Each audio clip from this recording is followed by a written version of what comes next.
L'ONU n'est pas un gouvernement mondial. Il faut être très clair là-dessus. Et l'ONU n'a pas été créée pour être un gouvernement mondial.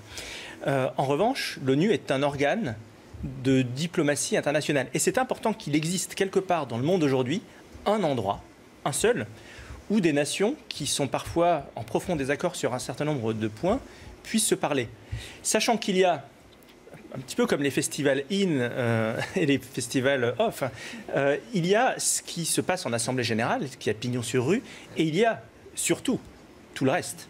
C'est-à-dire toutes les discussions qui se passent dans les couloirs, tous les échanges multilatéraux qui ne se voient pas et qui sont extrêmement importants et dont l'histoire ne nous dit pas quel type de conflit ils ont pu éviter, quel type de guerre ils ont pu éviter, mais qui agissent dans le quotidien. Alors maintenant, est-ce qu'on peut attendre, comme le demande Donald Trump, un ROI, retour sur investissement de l'ONU?